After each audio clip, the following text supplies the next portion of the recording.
Namaku Pendeta Sulaiman Al-Abudi dari Perguruan Tinggi Teologi. Tentang topik ceramah kali ini, persamaan antara Kristen dan Islam. Itu yang selama ini kujalani dan yang aku mengerti. Persamaan antara Kristen dan Islam. Itu yang selama ini kujalani.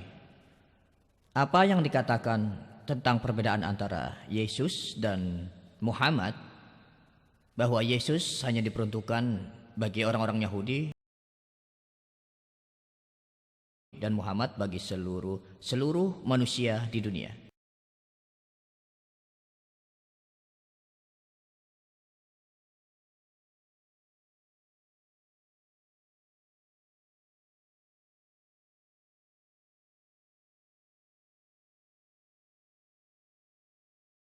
Menurutku itu tidak benar. Bukan itu yang diajarkan di Injil. Dan dia bilang Yesus bukan Tuhan. Dan dia mengambil pernyataan dari Injil yang mengatakan itu. Ayahku lebih agung daripadaku. Tapi bagaimana dengan pernyataan yang dibuat Yesus yang mengatakan, Akulah jalan kebenaran dan kehidupan. Ayahku dan aku satu. Dan mereka yang melihatku berarti melihat ayahku. Ada pernyataan seperti itu di Injil, seperti yang dikatakannya, bahwa Yesus adalah Tuhan. Itu yang kami percaya, dan itu yang seluruh dunia percaya. Sudah dikatakan dari awal bahwa pertanyaan yang akan diajukan harus sesuai. Tolong. Terima kasih saudaraku. Kau dapat menanyakan apapun yang kau mau. Saudaraku mengatakan topiknya tentang persamaan antara Islam dan Kristen, tapi aku lebih banyak berbicara tentang perbedaan daripada persamaannya. Jika kau analisa ayat-ayat atau bab-bab berapa yang kukutip dari ayat-ayat Injil, apa yang kulakukan adalah menunjukkan persamaan antara Islam dan Kristen. Tapi persamaan-persamaan yang kubicarakan kali ini disebutkan dalam Injil dan Quran yang tidak diikuti orang-orang Kristen. Aku tidak akan berbicara tentang apa yang dipatuhi orang-orang Kristen oleh orang-orang yang mengaku Kristen dan mengikuti perintahnya. Sehingga dalam hal ini mungkin perbedaan antara orang Muslim dan orang Kristen. Sementara topiknya persamaan antara Islam dan Kristen. Topiknya adalah persamaan antara Islam dan Kristen. Ada perbedaan besar antara orang Kristen dan ajaran Kristen, antara kata-kata orang Muslim dan Islam. Saudara, kita ingin mengingatkan bahwa topiknya bukan persamaan orang-orang Muslim dan Kristen, tapi persamaan ajaran Islam dan Kristen. Kristen berdasarkan Injil. Jadi aku berbicara persamaan Quran dan Injil. Quran dan Injil bilang jangan makan daging babi. Orang Kristen melakukannya, Muslim tidak.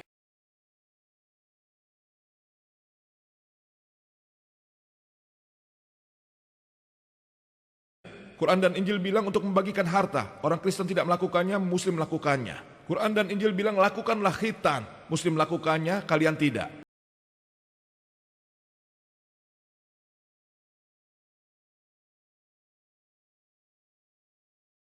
Jadi aku berbicara tentang Injil dan Al-Quran. Injil dan Al-Quran. Jadi Isa berkata, kau harus percaya pada Tuhan. Kalian percaya Trinitas. Isa berkata, jangan menyembahku, kalian menyembahnya. Dan lain-lain.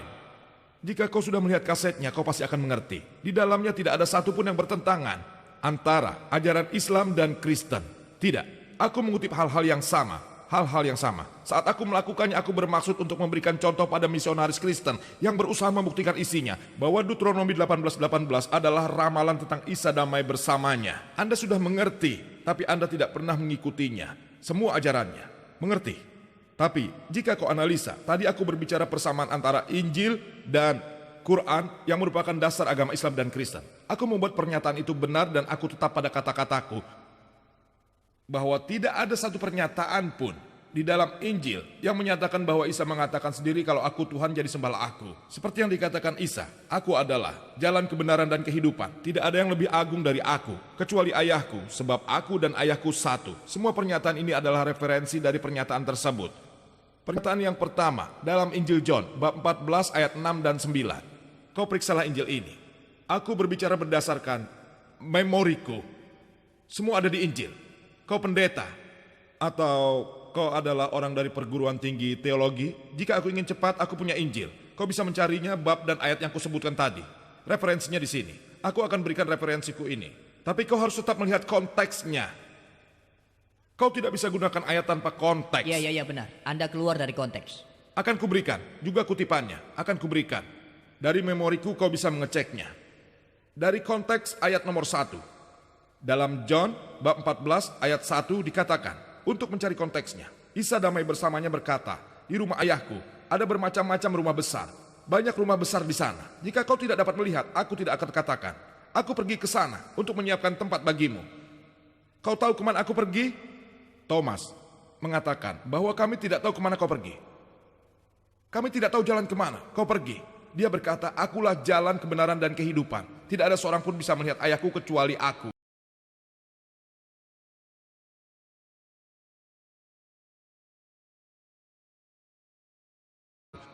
Dan aku setuju Isa damai bersamanya adalah jalan kebenaran dan kehidupan. Tidak seorang pun yang dapat menghadap Tuhannya selain Isa. Saat periodenya, setiap nabi setiap waktunya adalah jalan dan kebenaran bagi Tuhan yang Maha Besar.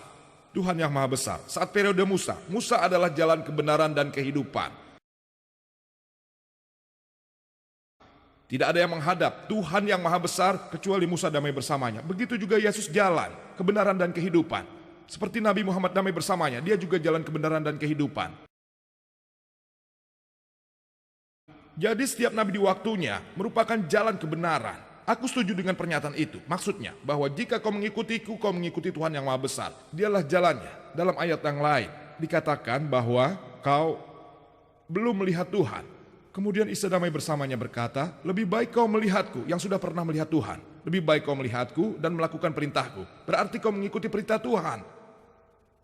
Lebih baik melihatku yang sudah melihat Tuhan. Kau lihat konteksnya. Kesaksian pertama konteksnya. Bahwa ayahku mempunyai banyak sekali rumah-rumah besar. Sesuai konteks berarti ia berbicara pada Tuhan. Jelas disebutkan, jika kau membaca konteks yang ingin diketahui, dalam konteks penyerahan diri, jika kau mengikutiku, akulah jalan kebenaran.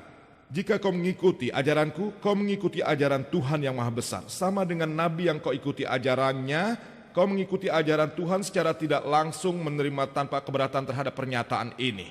Pernyataan yang berikut, yang disebutkan oleh penanya tadi, aku dan ayahku adalah satu. Ada di dalam John bab 10 ayat 30. Kau bisa periksa dalam John bab 10 ayat 30. Aku dan ayahku satu. Kembali, aku gunakan konteksnya. Sesudah konteks yang kau katakan, yang kau percayai. Apakah Isa damai bersamanya itu Tuhan atau bukan? Jika kau baca konteksnya, Avante ayat 1, 2, 3. Injil John bab 10 ayat 2, 3 mengatakan bahwa Isa memasuki kuil Sulaiman. Isa damai bersamanya memasuki kuil Sulaiman. Ayat 24 mengatakan bahwa semua Yahudi mengelilinginya dan berkata, berapa lama kau membuat keraguan? Jika tidak dikatakan secara jelas sesuai dalam versi King James dari Injil. Ayat 25 mengatakan, aku mengatakannya tapi kau tidak percaya. Semua yang kulakukan atas nama ayahku, mereka jadi saksi atas aku. Semua yang kulakukan atas nama ayahku, mereka jadi saksi atasku. Ayat 25. Ayat 26 sudah kukatakan kau tidak percaya karena kau bukan dombaku. Ayat 27 mengatakan bahwa dombaku, mereka menyembuhkanku. Aku tahu mereka mengikutiku. Ayat 28, bahwa aku berikan kehidupan abadi yang lebih baik yang tidak akan hilang. Tidak seorang pun dapat menancapkannya pada tanganku. Ayat 29, ayahku memberikan padaku lebih agung dari semuanya. Tidak seorang pun dapat menancapkannya pada tangan ayahku. Ayat 28 mengatakan, tidak seorang pun dapat menancapkan pada tanganku. Ayat 29 mengatakan, tidak seorang pun dapat menancapkannya pada tangan ayahku. Ayat 30, aku dan ayahku adalah satu. Jadi jika kau baca konteksnya, tidak seorang pun dapat menancapkannya pada tanganku. Tidak seorang pun dapat menancapkannya pada tangan Isa damai bersamanya. Ayat 29 mengatakan, tidak satu pun yang dapat menancapkan pada tangan ayahku. Ayat 30, aku dan ayahku satu. Dalam konteks yang ingin diketahui, dengan sengaja Isa dan Tuhan yang Maha Besar adalah sama. Ayahku adalah dokter medis. Sebenarnya aku juga dokter medis. Aku dan ayahku adalah satu. Apa maksudnya kami satu orang? Tidak, maksud dari aku dan ayahku adalah satu karena kami sama-sama dokter. Dalam profesi kami dokter medis. Tapi bukan berarti kami satu orang dalam profesi. Ini sangat jelas. Seseorang mengatakan tidak. Ini satu arti dari satu orang. Ku bilang oke. Jika kau baca lebih jauh dalam John bab 17 ayat 21 dikatakan, ayahku berada di dalamku dan aku di dalamnya. Bersama kami menjadi satu sama seperti tadi. Kami berdua satu. Jika kau baca John bab 17 ayat 21 lebih jauh dikatakan, ayahku berada di dalamku, aku berada di dalammu. Dan secara lebih luas dikatakan bahwa kita semua adalah satu.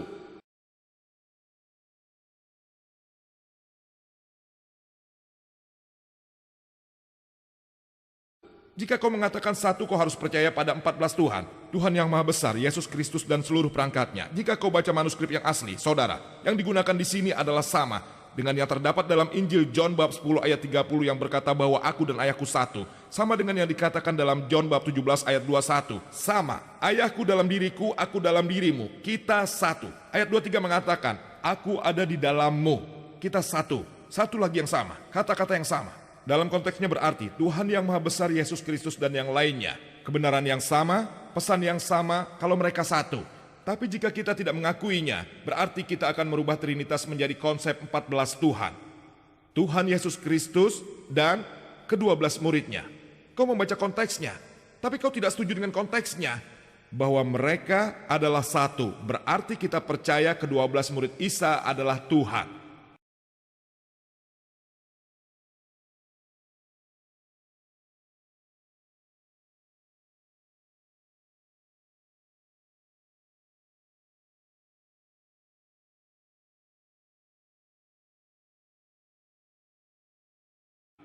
Kau baca lebih jauh, ayat 31. John bab 10 ayat 31 sesudah Isa berkata, aku dan ayahku satu. Orang Yahudi mengambil batu untuk melemparinya. Kau tahu, mereka tahu. Orang Yahudi ingin membunuhnya untuk menyingkirkannya. Lihat, orang Kristen menuntut definisi. Orang Yahudi menuntut penebusan. Kristen menuntut penebusan. Yahudi menuntut definisi untuk menyingkirkannya. Ayo bunuh dia, mereka jadi punya alasan untuk membunuhnya. Dan diberikan jawaban. Isa damai bersamanya mengatakan, masih banyak pekerjaan baik yang belum ditunjukkan ayahku. Yang mana yang membuatmu melempariku? Ayat 32, kau bisa lihat. Ayat 32, pekerjaan baik yang mana yang membuatmu melempariku? Dan ayat 33 orang Yahudi menjawab, kami tidak melemparimu karena pekerjaan yang baik. Kami melemparimu karena kau menjadi laki-laki yang diberkati. Kau menuntut definisi. Tapi Isa menghalaunya dengan ayat 34 dan 5 dalam Injil John bab 10. Dikatakan, tidak disebutkan dalam kitabmu bahwa aku Tuhanmu. Dan pada orang-orang yang didatangi kalimat-kalimat Tuhan. Jika kau katakan orang itu Tuhan, kitabmu tidak menulisnya. Orang yang didatangi kalimat-kalimat Tuhan.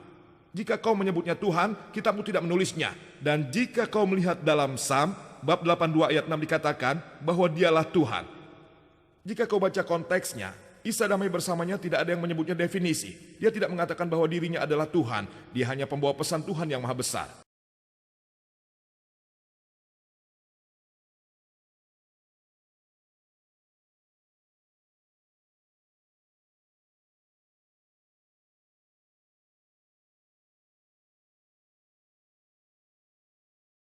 Sekian jawabannya. Jika kau tidak puas, silakan sampaikan pada moderator. Aku rasa Anda menggunakan Injil hanya untuk kepentingan Anda saja. Jika aku salah, maka orang-orang Muslim akan... saudara. Seseorang yang mencari pengampunan. Dan Anda lebih memilih yang lain dibanding... Saudara, kita akan sampai ke sana. Tapi pertama, kita membicarakan definisi. Sesudahnya baru pengampunan dan aku tidak akan pergi. Tenang saja. Aku juga ingin tahu. Ya, kita akan sampai pada Matthew bab 9. Pertama-tama, apa kau setuju bahwa Isa damai bersamanya tidak mengatakan definisi? Jika kau percaya, berarti kau setuju dengan 14 Tuhan. Kau bilang aku salah tentang Injil, aku terbuka untuk koreksi. Jika manusia dapat berbuat salah, begitu juga aku. Injilnya yang mengatakan padaku pada Dr. Zakir Naik, kau telah salah mengerti tentang Injil, bukan ini, tapi yang itu. Tapi, hanya jika aku salah, di dalam Islam kami percaya, kau harus memberikan bukti. Aku mengatakan kau salah, aku memberikan bukti, sesuai bab 1 dalam konteks. Kalau kau katakan aku salah, konteksnya kau menggunakan alasan yang salah. Ini Injil, bukalah. Ini buktinya, bukalah. Kalau aku salah, aku siap dikoreksi. Jangan hanya mengatakan kalau aku salah. Bahkan jika seseorang berbuat salah, aku tidak bisa begitu saja mengatakan kau salah. Aku harus memberikan alasan. Aku sudah memberikanmu konteks tadi. Jika menurut pengertianku tentang Injil salah, kau sebagai seorang ahli teologi. Kau ahli teologi, aku setuju. Aku memang mencari orang semacammu. Kau sebagai ahli teologi. Seharusnya kau katakan, Zakir, konteksmu salah. Seharusnya tidak seperti itu. Tunjukkan, aku sudah memberimu referensi. Kita baru menuju bab pengampunan. Apa kau tidak punya keraguan terhadap John bab 8 ayat 30? Aku tidak setuju dengan perbedaannya. Aku tidak setuju. Apanya yang tidak kau setuju? Aku tidak setuju dengan perbedaannya. Baiklah, itu bukan masalah. Iya. Pertanyaan selanjutnya. Pertanyaan selanjutnya adalah... Tolong dekati mic. Kata bahwa... Lebih dekat lagi, tolong. Yang mengatakan Yesus membawa kepada kehidupan abadi.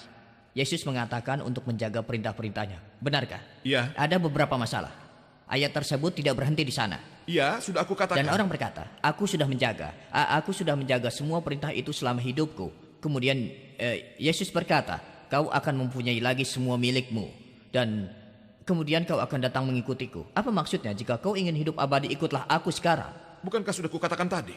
Iya, itu memang benar. Tapi Anda menggunakannya untuk kepentingan Anda sendiri. Ini tidak benar. Saudara, aku sudah berikan konteksnya. Aku juga tahu konteksnya.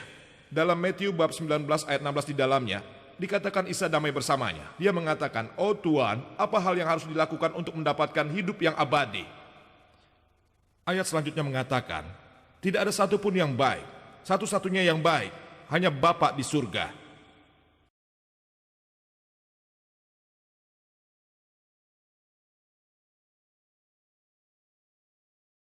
Jika kau ingin kehidupan abadi, jagalah perintah Tuhan. Aku memulainya. Itu pengampunan, bukan arti konteksnya yang berubah. Artinya tidak berubah, itu tetap sama. Jika artinya tidak sama, Tidak. berarti konteksnya tidak akan diberikan, saudara. Ayat nomor 18 sampai 20, dia berkata, aku menjaga perintah-perintah itu. Jadi sekarang dia mencari surga. Bagaimana kau mencapainya? Jadi dia katakan, aku ingin melakukannya. Akan kulakukan lebih lagi. Aku menjaga perintah-perintahnya. Jadi Isa mengatakan, jual pakaianmu dan jual barang-barangmu. Disebutkan dalam Injil, jualah semuanya. Anda Jual. meninggalkan satu hal. Dan satu hal itu adalah yang harus Anda katakan. Berikan pada si miskin dan ikuti aku. Aku mengutip dari Injil yang mengatakan, serahkan barang-barangmu dan ikuti aku. Dia tidak berpikir kalau itu sulit. Untuknya, ikuti aku. Bahkan Nabi berkata, ikuti aku. Quran mengatakan untuk mencintai Allah dan Rasul-Nya. Apakah itu berarti Nabi Muhammad mempunyai definisi ketuhanan?